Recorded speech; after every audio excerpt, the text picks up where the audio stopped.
Morant with a running start. Elevate! Oh, it dunks! Oh, my goodness! Tie game in overtime. Gasol will turn his heat. It's gone! Memphis on top. 7-10 remaining. Conley now with three. Count it! A 15-point lead for Memphis. And Blake Griffin gets into it on the floor with Randolph. Hard to tell if there are any punches being thrown under there, but Griffin took acceptance. Adams going long. Morant! He hit it! John Morant! Insanity! You gotta be kidding me. Welcome to Grits and Grinds, a Memphis Grizzlies podcast. My name is Keith Parrish. The Grizzlies lost a close game against the Atlanta Hawks. Ja Morant played and played well.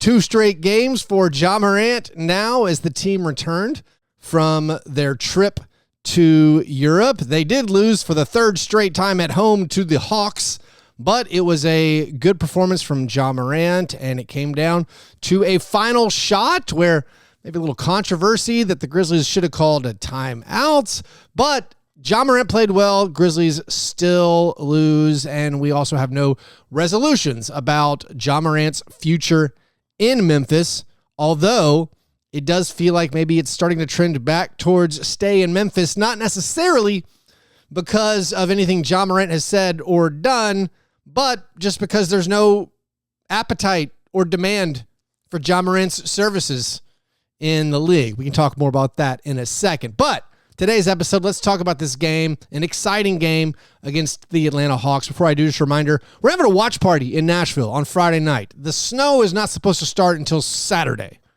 If something changes, I'll have the Grizzlies email you and let you know. But as of now, Friday, should be no weather problems at all. We're going to watch the Pelicans game at Nobles East. Ja Morant versus Zion Williamson. Cedric Coward versus Derek Queen. Should be a lot of fun. I'll be giving away Grizzlies prizes. 7 o'clock on Friday night. Get one last Grizzlies game in before the snowpocalypse hits on Saturday. Come hang out with me and other Grizzlies fans at Nobles East. All right. The Grizzlies jumped out to a 12-1 lead in this game. They did give up the lead immediately before the quarter was over. It was a back and forth first quarter. They led by 32-31 at the end of it. Jaren Jackson Jr. had 12 points in this first quarter. He only scored 5 for the rest of the game. John Conchar started. I didn't have that on my bingo card. Santi Aldama missed this game. John Conchar got shuffled into the starting lineup. At the 4, they played a 10-man rotation. The 5 bench guys were Cam Spencer, Vince Williams Jr., KCP, Jock Landale, and GG Jackson. But this was a back and forth, up and down affair throughout. The third quarter was pretty good for the Grizzlies. They went into halftime down.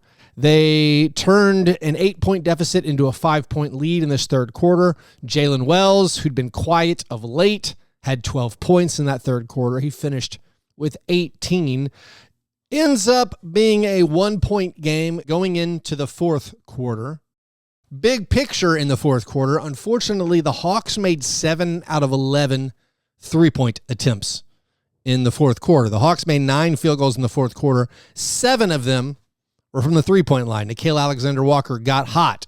Numerous clutch hits from Nickeil Alexander-Walker. CJ McCollum, Grizz Killer, came up with a very big late 3-pointer. The back and forth in clutch time, it was actually pretty exciting. The Grizzlies were down 5, 119 to 114. This was part of actually maybe we'll back up one play. Cedric Coward got a steal with the Grizzlies down 2. In the open court, CJ McCollum steals the ball from Cedric, ends up turning into a Nickeil Alexander-Walker 3-pointer, one of those 7 Hawks 3-pointers. That put the Grizzlies down 5. And then Ja misses this floater, but eventually Onyeka Okongwu fouls out on this offensive foul. And then you get a great 2-man game, great assist from Ja Morant. So many good plays from Ja Morant. Maybe that's the big picture. Maybe that's what we should just lead with. So many spectacular highlight plays from Ja Morant. The 3 blocks, all of them SportsCenter worthy. The clutch steal. Also, the passes. The passes are always there from Ja. Ja had 12 assists a game after having 13 assists. This was back-to-back now, 20 and 10 games for Ja Morant. That's the first time he's done that since 2023. 3 straight games, if you want to go all the way back to the Lakers game pre his most recent injury, 3 straight games with double-digit assists for Ja Morant. First time this season he's done that. But Ja hits Jock Landale with a very nice assist. Then Ja picks up that clutch steal that leads to a dunk, makes it a 1-point game. That's followed by the CJ McCollum Grizz Killer 3-pointer. But Cedric Coward steps up and answers it with a 3-pointer of his own to cut it to 1. Jalen Johnson scores, puts the Hawks up 124-121. Then, let's say the final 30 seconds. Let's talk about a lot of things that happened in the final 30 seconds. Jock Landale gets fouled, cannot finish. A setup by Ja Morant, goes to the free throw line, misses both free throws. Jaren gets the offensive rebound, gets fouled. He misses 1 out of the 2 free throws, meaning the Grizzlies missed 3 out of 4 free throws with 29.5 seconds left. Sort of funny. Up until that point, the Grizzlies were perfect at the foul line. The Grizzlies were 21 for 21 from the foul line before Jock Landale and Jaren missed 3 free throws with 29.5 seconds left. But then after that, the Grizzlies are down 2. 124-122. There are 30 seconds left, 29.5 to be specific. The Grizzlies are going to play straight up defense. They do eventually get a stop here, and they get the defensive rebound. And what obviously happened here, as you saw, they did not take a timeout. They played it off the defensive rebound, trying to get that tying basket or trying to get the go-ahead shot to win, and it did not work. Jalen Wells gets the rebound with approximately 6 seconds left. He pushes it up court. He eventually throws it to Ja Morant, who is behind him. So you lose a little bit of your time, your momentum right there. Ja gets it with about 3.5 seconds left in the open court. Stumbles with the ball or loses the handle for a split second. Causes him to veer away from the basket, and eventually he shoots a very difficult step-back fadeaway 3-pointer that does not go in. And immediately, I think everyone's thinking, oh, we could have taken a timeout. Many of these close games, the Grizzlies are out of timeouts in clutch time. They actually had both of their timeouts, if the on-screen graphic was correct. They did not take a timeout and set up a final play and try to inbound it with the sidelines out of bounds play with like 5 or 6 seconds left. Now, everyone that I see mainly reacted like this was a horrible decision, a clear mistake by a rookie head coach not calling timeout. I don't think it's clear-cut at all. I think it's very defensible to not call timeout in this situation. Now, if the Hawks held the ball for maybe 1 or 2 more seconds and you get that rebound with 3 or 4 seconds left, clear cut, call timeout. Clear cut. If you're grabbing that rebound, call timeout immediately. But the plan to not let the Hawks set their defense is sound. To me, that's sound. Even if you don't like it, I think it's very arguable. It's defensible. It's the right thing. The pass backwards to Ja, even if that maybe isn't ideal, getting the ball to Ja makes sense. Ja had a great game. Ja gets the ball with 3.5 seconds left. He is firmly in control of the ball and dribbling with more than 3 seconds left, and he's close to midcourt. I will say, having Ja in the open court with 3 seconds left near midcourt, that's plenty of time for Ja Morant to get all the way to the rim. And that does seem like not a bad situation to be in. Also, some other factors I think you should consider. Dyson Daniels was on the bench because he's a bad free throw shooter. The Hawks had Luke Kennard, CJ McCollum, Nickeil Alexander-Walker, Jalen Johnson, and Christian Koloko. Former Grizzly Christian Koloko out there. If you call a timeout, Ja Morant is not going to be guarded by Nickeil Alexander-Walker and Luke Kennard. He's going to be guarded by Dyson Daniels. Or he's going to be guarded by, Nickeil Alexander-Walker with Dyson Daniels doubling him. The Grizzlies also not good in the half court. Ja Morant is elite in the open court. The Hawks, by the way, Pete Pranica points this out, the Hawks have the worst transition defense in the NBA. It's fine if you prefer the timeout. I'm saying it's defensible. Not calling one. I don't know what the correct choice is. When Ja Morant veered away from the basket, that was sort of the game being over. But if you're asking me, would I rather have the ball in the open court in live play with 3 seconds left? Or would I rather inbound the ball with 5 seconds left against a set defense when they sub out Luke Kennard for Dyson Daniels? I take the open court. But there's also gradients. Would the timeout have been granted with 6 seconds left? All right, maybe 6 seconds versus 3 seconds in the open court. More of a toss-up.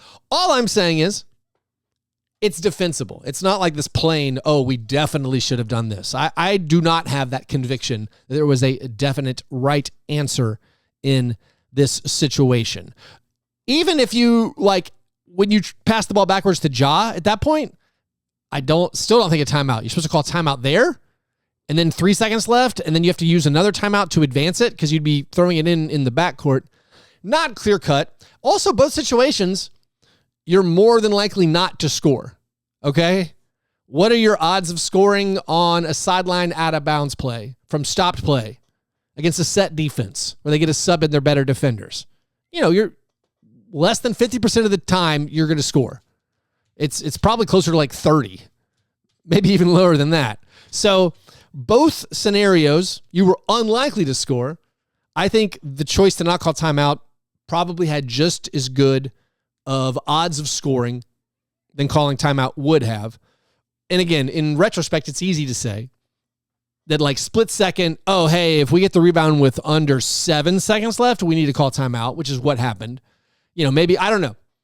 You also probably hoped that maybe Ja would get that defensive rebound, and then Ja just gets to push it for 6-7 seconds. I think that's clearly the right play.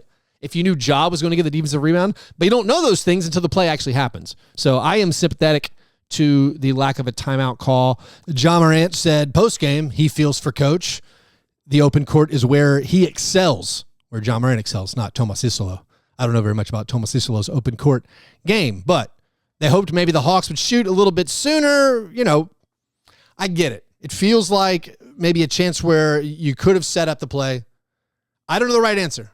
I don't have conviction what the right answer was, but I do think it's defensible to play it out as they did. And unfortunately, the Grizzlies lose the basketball game. They fall back down into 11th in the West. They're tied in the win column with the 12th place Dallas Mavericks. None of that's ideal, but Ja Morant played well. Like I said, another 20-10 game. He finishes 8 for 8 from the foul line and has 23 points, 12 assists, and those highlight defensive plays, the 3 blocks and a steal. Jock Landale, who had a lot of offensive rebounds, 6 offensive rebounds, finished with another double-double. He had 13 points, 11 rebounds, and 3 assists. Conchar in his start, very jitty line, played 21 minutes, got 2 points, 4 rebounds, 2 steals, and a block. The bench guys, I mean, GG Jackson, speaking of highlight plays, GG Jackson pulled off that and one move, slid on the ground, stood up, kept his dribble, and dunked it. GG Jackson keeps playing nicely, stacking some pretty solid games off the bench. Also some good defensive plays from GG Jackson in this one. He finishes with 9 points, 2 rebounds, and 2 blocks. Vince Williams did not have a high impact game. He's really been struggling to fit in when Ja Morant plays. It seems like he doesn't get to be the point guard at all because Cam Spencer functions as the backup point. So Vince goes from touching the ball to not touching the ball. And you would think he would still be able to contribute those activity things, playing off the ball, getting rebounds, deflections, steals. But he played 18 minutes and ended with no rebounds, no steals, no blocks. Kind of a weird stat line for him. He did make 1 out of 4 3-pointers. KCP, he had 9 points, made all 3 of his shots, 5 rebounds, 3 assists in 18 minutes. And now we look big picture stuff again. Ja Morant with another, solid game. I don't think you can pick much up wrong with Ja's game. He turned the basketball over kind of a lot. I thought his defensive effort was fine. He, of course, made those spectacular highlight defensive plays. Like that was great. And this seemed like more of the highlight reel Ja Morant. And if you want to cherry pick some stats for Ja, some positive ones, if you look at the 6 games he's played since Christmas, it's obviously not a lot of games over the past month. The 6 games he's played since Christmas, now he's averaging 23.5 points per game and 9.3 assists per game. It's a 6-game span, 23 and 9. Not many NBA players do that. Actually, here's the entire list of players this season to have a 6-game span, averaging at least 23 points and 9 assists. Luka Doncic, Nikola Jokic, Cade Cunningham, you got Denny Avdia, LaMelo Ball, James Harden, Jalen Johnson, who torched the Grizzlies in this game, Tyrese Maxey, Austin Reeves, and Jamal Murray. Most of those guys are all-stars. Ja, you could argue, we now finally this season have a sample size, and it's growing, of him playing like an all-star. Does that affect the trade demand? I don't think so. It's still so risky for other teams to trade for him. Does that affect the Grizzlies' willingness to unload him at a loss? Possibly. But even then, coming up with the team, Tim Bontemps reported that basically the Bucks and Heat are out. They're not interested. Or they're more than likely not going to trade for Ja Morant. Okay, if we cross those teams off, who are you left with? Maybe the Kings, just because everyone thinks their front office is terrible? Maybe the Pelicans, because everyone thinks Joe Dumars and Troy Weaver might do something wild that they can't explain, and also they don't control their draft pick. But it just seems like the teams aren't out there, and even if it is an uneasy partnership with the Grizzlies and the front office, or with Ja Morant and the front office, even if they aren't going to give him this extension anytime soon, it's probably on Ja Morant to make it work for a while to build up his trade value if he wants to be somewhere else. It's probably on the Grizzlies to make it work with Ja Morant. How are you getting a better player than Ja in the door? So the next game against the Pelicans will be another opportunity. This Friday night game, this watch party game, fingers crossed, if the weather cooperates, another chance for Ja Morant to continue playing well. Also, trade chatter, because of the Ja Morant stuff and because of the Grizzlies' record, obviously people have turned their attention to Jaren Jackson Jr., a guy who would have more value league-wide. There's been a lot of rumors and speculation about a Knicks chase of Jaren. I worried aloud on this show about the Knicks like a year ago and 2 years ago. They hired his father to coach their G League team. Seemed like a suitor for Jaren if he hit free agency. I don't know what the Knicks would trade that would work out for the Grizzlies. And apparently there's some talk that Jaren just wants to know kind of what the plan is, which I think is fair.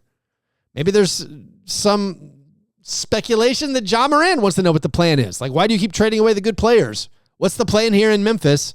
Maybe that's a disconnect between him and the front office. I don't know. Maybe he listens to Grits and Grinds episodes about my negative grades for the offseason. And he's like, what are we doing here?